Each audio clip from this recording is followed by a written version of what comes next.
Hello everyone and welcome to my CBS Soaps official channel. I hope everyone is having a wonderful day. Before we begin, please hit the subscribe button and give this video a thumbs up. Tuesday, October 28, 2025. Today on Days of Our Lives, Sarah has an eye-opening experience. Xander confesses all to Marlena. Jennifer gets a reality check. Anna's frantic over Tony, and JJ seeks Theo's guidance. Please note that if you purchase something by clicking on a link within this story, we may receive a small commission of the sale. At his solo therapy appointment, Xander reports to Marlena that Sarah filed for divorce and is petitioning for full custody of Victoria with no visitation. He admits what he did to Philip and suggests it might be best for Victoria if he walks away. Marlena argues that people have the capacity for growth and healing, especially if they have something to live for. Xander wants to be better, but he can't do it by himself. Will she continue to help him, even after his Philip confession? Marlena agrees as long as he is completely transparent. He promises and asks if there's any way he can fix things with Sarah. Marlena wants to work on fixing him first. He agrees because he does have something meaningful in his life, Victoria. Brady brings Sarah to a rage room to take out her anger in a safe and controlled environment. Though reluctant at first, Sarah embraces smashing glass and swinging a bat at a heavy bag and tires. When she's done, Sarah admits to Brady that it was exhilarating, but also eye-opening. What she did in that room was exactly what Xander wanted to do to Brady and what he did do to Philip. While she felt guilt over hitting inanimate objects, Xander just moved on with no remorse. She married a monster, but she feels like one herself for wanting him out of her daughter's life. Brady assures her he'd do the same thing. She thanks him for being so understanding and embraces him. In his office, EJ shares with Kat that Tony is missing. Per Anna, he never made it back from a business meeting while their cruise ship was docked in Athens. EJ chalks it up to Tony losing track of time, but Kat thinks every second counts if something is truly wrong. EJ agrees. He asks her to let Chad know while he meets with Theo about DiMera. At the pub, JJ tells Theo that he's taking a leave of absence from the force while he works out some things with the department psychiatrist. He wants to stay on the job and right the wrongs from his last time wearing a badge, but he won't if Theo's against it. Theo doesn't think it's fair of JJ to put this on him, but also the time to talk about him being a cop was before he became one. JJ has to make his own choice about it. Theo gets EJ's emergency text and leaves. At The Spectator, Jennifer apologizes to Chad for the hurtful things she said to him. However, she's grateful he's doing the right thing and putting Kat behind him. They rehash the situation and how Thomas wants to live with her and Jack in Boston. Chad knows she didn't plant the seed, but he needs her to make it clear that's not an option. She promises to do that, but needs his word to keep Kat out of his kids' lives. He insists their relationship is over just as Kat walks in. She relays that Tony is missing and makes a hasty retreat. While Jennifer understands Kat's visit was Chad's fault, it's a reality check for her that Chad and Kat can't avoid each other while living in the same town. In his office, EJ offers to step in should Theo need any help at DiMera in Tony's absence. However, that becomes a moot point when Anna calls. Tony's meeting ran long, causing him to miss the boat. He'll rejoin her at the next port. In the square, Kat calls Rafe to report what's happening with Tony. She hangs up upon seeing Chad and apologizes for bursting into the office while Jennifer was there. Chad brushes it off because it was a lesson Jennifer needed to learn. He then shouts in relief upon hearing from EJ about Tony. At the Horton house, Jennifer consoles a distraught JJ over the shame he feels regarding Theo. Tuesday, October 28, 2025. Today on Days of Our Lives. Sarah has an eye-opening experience. Xander confesses all to Marlena. Jennifer gets a reality check. Anna's frantic over Tony, and JJ seeks Theo's guidance. At his solo therapy appointment, Xander Kyriakis sits across from Dr. Marlena Evans, shoulders heavy and eyes dull with exhaustion. He twists the wedding ring he hasn't taken off, not yet, even though Sarah already has. She filed for divorce, he begins quietly, voice breaking on the word, and she's petitioning for full custody of Victoria with no visitation. Marlena listens calmly, her notebook resting untouched on her lap. She knows this isn't a moment for jotting clinical notes, it's one for listening to a man on the verge of losing everything. Xander sighs, rubbing his face. Maybe she's right, maybe Victoria's better off without me. I did terrible things, Marlena, to Philip, to others. Every time I think I've changed, I go and prove that I haven't. I think it might be best if I just walk away. Marlena shakes her head slowly. People do have the capacity for change, Xander. Growth doesn't come from perfection, it comes from pain, from honesty, from wanting to be better. You say you can't do it alone, and you're right, but walking away from your daughter isn't the answer. Xander's voice trembles as he asks, "Then what is? I've ruined every chance Sarah ever gave me. Every time she looks at me now, I see fear. I hate that she can't even trust me around our own child." The first step, Marlena replies gently, is to work on fixing you. Once you begin healing yourself, you'll be able to rebuild what's broken with Sarah, if that's even what she wants. But you can't rebuild from the outside in. It starts here. She points to his chest. Xander nods slowly, trying to take it in. "So you'll still help me, even after everything I confessed?" "Yes," she says firmly, "but only if you stay completely honest with me and with yourself." He swallows hard. "Then I promise, because I do have something to live for, someone who makes me want to be better." "Victoria," Marlena says softly. He murmurs, finally letting out a breath, "my little girl."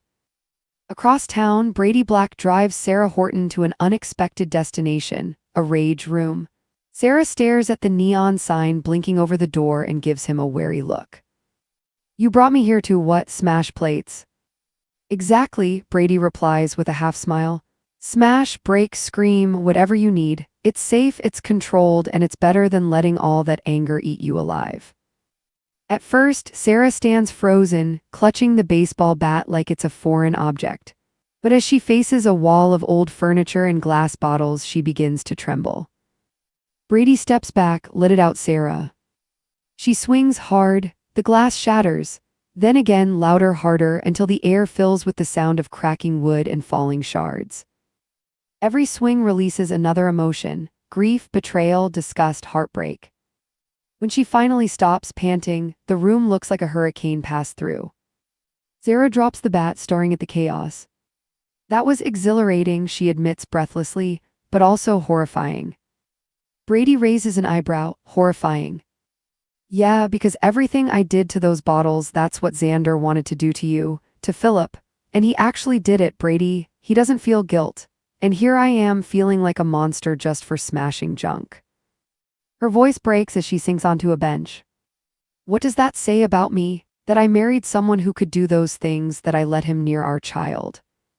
Brady sits beside her, gently placing a hand on her shoulder. "It says you're human. You wanted to believe in love and change. Don't blame yourself for his mistakes. If it were me, if someone hurt the people I love, I'd want them out of my child's life too." Sarah exhales shakily, eyes brimming with tears. "Thank you, Brady, for understanding, for not judging me." He smiles softly. "We've all been through hell, Sarah. None of us gets out clean." She leans in, hugging him tightly. "For the first time in a long time," she whispers, "I actually feel like I can breathe." At the DiMera offices, EJ DiMera is mid-conversation with Kat, reviewing paperwork when his phone buzzes. It's Anna, voice high and panicked. "EJ, something's wrong. Tony hasn't come back from his meeting. The ship left Athens hours ago and he's not answering his phone." EJ frowns, trying to remain calm. "Anna, you're certain he didn't just lose track of time? You know how Tony gets when business is involved." "He never loses track of time with me waiting," Anna snaps. "Something happened, I can feel it." EJ glances up at Kat, who's been listening quietly. "Anna," he says carefully, "I'll make some calls. Sit tight and don't panic yet." He hangs up and Kat folds her arms. "She's right, EJ. Every second counts if something's wrong. Shouldn't we alert someone local in Athens?" EJ hesitates, torn between brotherly instinct and practicality. "You're right, if Tony's missing, the sooner we act, the better." He nods decisively. "Let Chad know, I'll handle Theo, there are DiMera business matters that can't wait."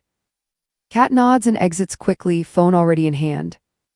At the Brady pub, JJ Devereaux sits across from Theo Carver, his coffee untouched. "I've decided to take a leave from the force," JJ begins, voice quiet, "until I sort things out with the department psychiatrist." Theo looks up in surprise. "JJ, that's serious, what's going on?" JJ sighs. "I thought putting the badge back on would make me feel like myself again, like I could finally make up for all the mistakes I made before. But now, I don't even know who I'm trying to prove that to anymore. Theo tilts his head, studying him. You want me to tell you it's okay to go back to work? JJ nods slightly. I need to know what you think. After everything that happened between us, after the shooting, I can't pretend it didn't change both of us. If you're not okay with me being a cop again, then maybe I shouldn't be. Theo frowns, eyes softening. JJ, it's not fair for you to put that on me. What happened? It was years ago. You've spent every day since trying to be better, whether you wear a badge or not, that's your choice. But don't make it about me. JJ's eyes glisten with guilt. I just don't want to hurt anyone ever again. Then keep working on yourself, Theo says quietly. Not for me, for you. Just then, Theo's phone buzzes. He glances at the screen. It's EJ, emergency text, something about Tony. JJ nods as Theo gets up to leave. Go, JJ says softly, family first. Theo pats his shoulder before walking out. JJ stares after him, lost in thought. The guilt that's haunted him for years still lingers, but maybe, for the first time, he's starting to see a way forward. At The Spectator, Jennifer Horton approaches Chad DiMera with a look of remorse. I owe you an apology, she begins. For the things I said, for accusing you of letting Kat ruin everything. It wasn't fair. Chad exhales, rubbing his temples. You were just being honest, and maybe you were right. I've let my feelings for Kat complicate too much already. Jennifer nods. Still, I'm grateful you're putting that behind you. Thomas wants to live with me and Jack in Boston. I know that's not what you want to hear, but he's confused, Chad. He doesn't understand all the tension. You didn't plant that idea, did you? Of course not, but you have to make it clear to him it's not an option. Chad agrees, though his expression remains conflicted. I will, but I need something from you too. Promise me you'll keep Kat away from my kids. They've been through enough. Jennifer hesitates. I'll try, but you live in the same town, Chad. You can't avoid her forever. As if on cue, Kat walks in breathless. Chad, I'm sorry to interrupt. Tony's missing. EJ said he never made it back from Athens. Jennifer crosses her arms, lips tightening. Of course she'd come running to you. Kat ignores her, delivering the news quickly before rushing out again. Chad watches her leave, sighing. You see, even when she doesn't mean to, she's part of my life. That's the reality we both have to face. Jennifer nods grimly. Then maybe it's time you decide what kind of life you want her to have in it. Back at DiMera Enterprises, EJ is on the phone when a call from Anna comes through. Her voice trembles, but this time with relief. False alarm, Tony's meeting ran long. He missed the boat, but he'll meet me at the next port. EJ chuckles softly, tension finally breaking. You gave me half a heart attack, Anna. You'll live, she replies with a laugh before hanging up. He turns to Theo, who's just arrived. Crisis averted. Still, if you need my help at DiMera while Tony's gone, I'm here. Theo nods with a faint smile. Thanks, EJ, I'll let you know.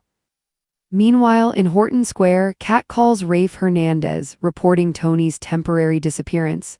She ends the call just as Chad spots her.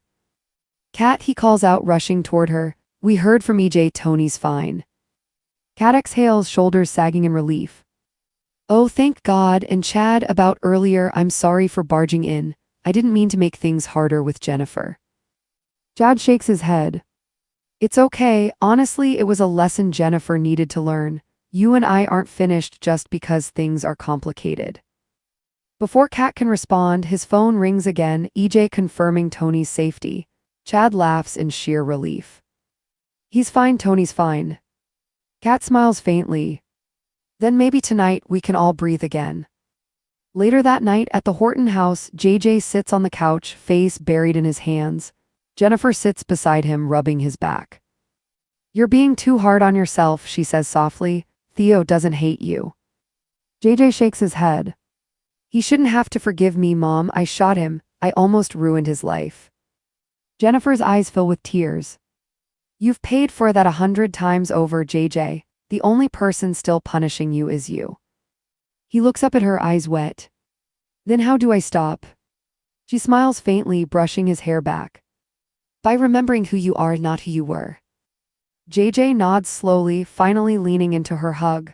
For the first time in years, he allows himself to believe that maybe redemption isn't a fantasy. Maybe it's still within reach. A quiet montage plays Sarah tucking Victoria into bed, Xander staring at a photo of them from his lonely apartment, and Kat watching the stars from her balcony as Chad's voice echoes in her mind. You and I aren't finished. Fade out on the familiar Salem skyline, where the past is never buried and the future is always one secret away. Thanks for watching. If you like this video, so please don't forget to subscribe to my channel and don't miss any updates.